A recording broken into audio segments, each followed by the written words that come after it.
Okay, we've been working in special programs, even through the special program that it's located in the office of the President of Colombia. We are working with NGOs that has a lot of information and a lot of experience in these type of things. That's one of my greatest concerns, one of the greatest concerns of my government. As you will know, I was myself kidnapped. I suffer in my own the kidnapping of members by the drug cartels. Even my family has suffered of kidnapping, and that's why it's my first concern. We are working, as I said before, with the NGOs, with the Army, special programs with the police, and special programs that are managed directly by the Office of the President with a special assistant. I hope that by the end of the year, figures will start to come down, because I said before, that's the thing in which we are more concerned, and we're working harder to get rid of one of the worst crimes that could happen in a person, that it's a kidnapping. That's the worst crimes that could happen to any person, because I always said that you lose the two most important things in your life, that it's your family and your liberty. And that's why I think we should all together, and we should unite all Colombians to fight these crimes. And that's our proposal, and that's what we're trying to do. NGOs, as the case of País Libre, that is managed by Francisco Santos, that he was also kidnapped, other members of the society that are working in these cases. But I think the first of all is unite, whole Colombia should be united, and that's what we are trying to do. Try to create also and give new technological and mechanisms to our national police. We are working with our national police. We are working in the rural areas with what we call the gaulas, that are special groups dedicated to fight crime in the rural areas of Colombia. Also in the urban areas of Colombia, we have the gaulas, that it's the police working with the Army and with the DAS, that is the Intelligence Service of Colombia, working with the people, because we need a lot of information of the citizens, that sometimes what they see, what they know, something strange that could happen in their neighbors, and that's why we are trying to create this special program to avoid more kidnapping in our countries and bring the figures down of kidnappings in Colombia. No, I don't agree with you, and sometimes I think that it's unfair what is happening with Colombia. In 1 year, we have achieved a common agenda with the FARC, and I think that's very important. And secondly, we agreed to sit in the table of negotiations. If you compare our peace process as what is happening in Northern Ireland or in the Middle East, you could see that those processes have been for years with good things, bad things, common things, going forward, going backward. But in the case of Colombia, in 1 year, we have achieved more than in the last 15 years.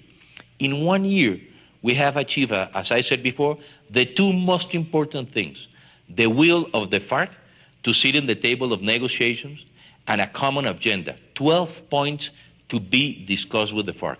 On the other side, with the ELN, we hope that very soon the ELN will release the people that they have kidnapped, and after they release the people they have kidnapped, we hope to start a process also with the ELN. So I think that we have achieved a lot in 1 year, more than many peace processes in other parts of the world.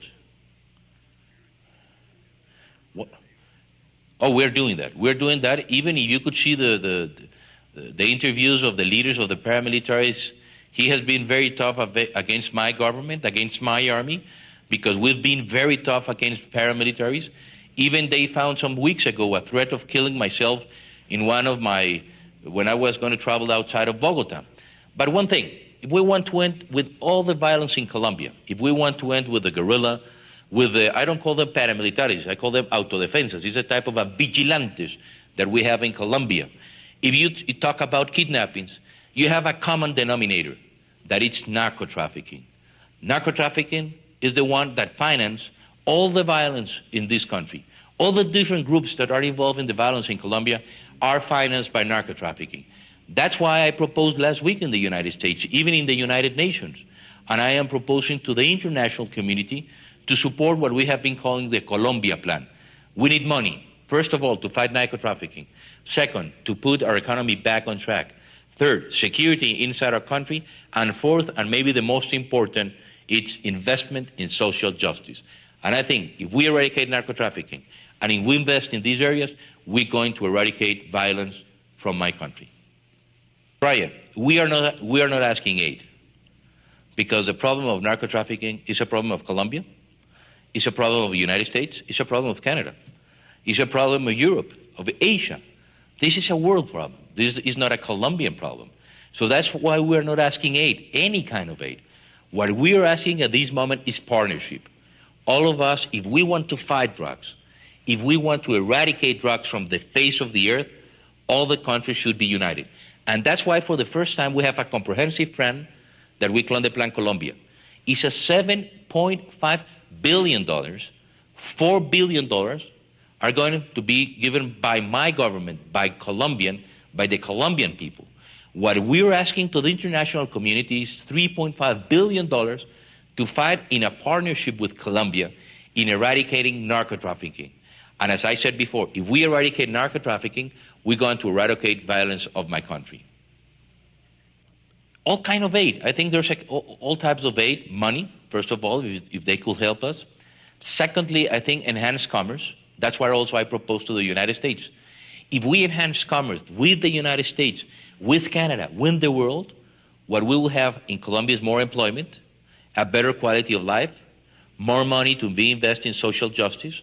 And I think that we're having, and we had the support of the Canadian government, and that's very important for us. But I think that we need all to unite in this plan, in this program, the Colombia program, and if we get resources, we could invest in these areas, basically those areas that are far away of Bogota, far away of the cities, the rural areas, where you have cocaine or poppy fields. So we need to invest in alternative development firsthand, and second, invest also in infrastructure so that we could get these products out of there and put it not only in the cities of Colombia, but basically also to export. Definitely you have a great risk. That's why I was telling you before that even some 2 or 3 months ago, they find out a criminal attempt to kill myself when I was going touring Colombia. But that's my compromise. Unfortunately, many times, unfortunately, you have more enemies of the peace process than friends of the peace process. So that's why we need to get all committed in searching for peace. Peace is not something that you could do one day to another. You need to work, you need to build, you need to create conscience in the country. Sometimes people are expecting that peace should be achieved only one day to another. And you need time, and a lot of time. And the peace process in Colombia, we will need a lot of time after we sit in the table of negotiations, as we hope very soon. And we will need many years, I think, to achieve a peace process. But we are working on that, and we hope that we could achieve that sooner than later. Definitely, I think this is the worst job in the world. But at the same time, is the most interesting job in the world. Because from here, from Colombia, even that we have a country with so many problems, we have the most important thing, that is the best people of the world. So I think that working with them and working for them is very important for us. And that's what we're doing. A job that not only myself, my family, my wife, that even is in Canada now in the Summit of First Ladies, all the government, my government working, because really what we think it's politics is to give a better quality of life for our citizens. And that's what we're reaching, and that's what we're working for. So we hope, even that we know that this is a very difficult job, at the same time it's a threading work to help our people and to bring back this, my beautiful country, to peace, prosperity, wealth, social justice, employment. And that's why sometimes we need the help of the world. We know that we have problems, but with the help of the world, we will go over them. Yes, I think that, as I said before, Brian, in the last 15 years, we advanced a lot, and I think they have the will and the commitment to go forward in a peace process. It's not easy. We will have obstacles, but they will go forward. Yesterday we had the opportunity to talk to Secretary Kilmer from Canada. He was here. He just arrived from Ecuador. They just talked with President Maguad from Ecuador. They don't have still any type of information of what happened in Ecuador. If sometimes, or some people are saying that maybe the kidnap was made or by Colombian rebels or even by a new group in Ecuador or common delinquency, but still they don't have any information. We are giving all the support, and we are working hand by hand with the Ecuadorian government, with President Mawad, and really we hope that very soon all the Canadians and all the people that are kidnapped in Ecuador will return safe and safely to their homes.